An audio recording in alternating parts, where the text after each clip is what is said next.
साथियों नमस्कार, मैं वीरेंद्र पहल। आपने देखा होगा हमारे हरियाणा के बुजुर्गों को जो बुढ़ापा पेंशन ताऊ देवीलाल ने बना करके उनको एक मान सम्मान देने का काम करा था। बीजेपी ने कहीं ना कहीं उस मान सम्मान के ऊपर ही अलग अलग बहानेबाजी करके उसको बंद करने का काम करके उन बुजुर्गों का अपमान करा है। आज 60,000 से ज्यादा लगभग 70,000 हरियाणा के बुजुर्गों की पेंशन अधिक आय या और चीजें बहाने बना करके काटी जा रही हैं। तो ये बात हमारी समझ में नहीं आ रही कि चुनाव के समय जब आपने उन बुजुर्गों का वोट लेना था, जब उनकी वो पेंशन बनाई गई थी, जब तो उनकी आय ठीक थी, ऐसा एक साल में बुजुर्गों के लिए आपने कौन सी योजना, कौन सा प्रावधान या कौन सा व्यवसाय दिलवाने और देने की नीयत और नीति बनाई है कि जिससे उन बुजुर्गों की अचानक से एक साल के अंदर ही आय बढ़ गई है,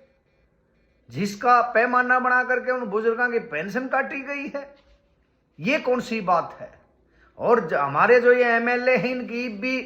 तनख्वाह बढ़ाने का काम करा है, इनकी पेंशन वो तनख्वाह बढ़ाने का काम करा है, तो इनकी आय नहीं बढ़ी। इनकी आय बढ़ने के कारण इनकी पेंशन तो नहीं कटी, यह कटी है तो केवल बुजुर्गों की, गरीब लोगों की पेंशन काटी जा रही है, जिसको बुढ़ापा पेंशन बनाते समय ये आधार ही नहीं माना गया था कि कौन किसका कितना ब्योत है, कितनी कमाई है, ये चीजें तो उसमें थी ही नहीं, कॉलम ही नहीं था। लेकिन अचानक से इतनी भारी संख्या में हरियाणा के लोगों की, बुजुर्गों की पेंशन काट करके कहीं ना बुजुर्गों को बेघर करने का काम और बेसहारा करने का काम इस बेशरम बीजेपी सरकार ने करा है, जिसकी हम घोर निंदा करते हैं।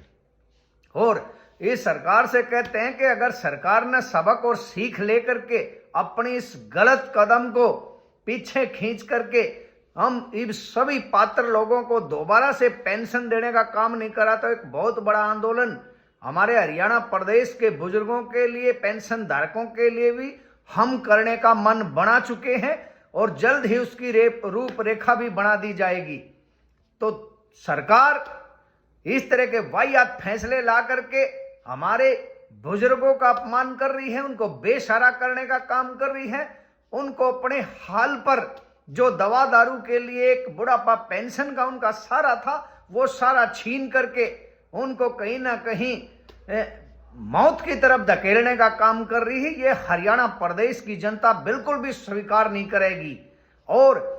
हम जितने भी क्रांतिकारी किसान संगठन हैं, उनसे भी अपील करते हैं वो आवाज उठाएं, और हम भी इस पे एक बड़ा आंदोलन करने का विचार कर रहे हैं।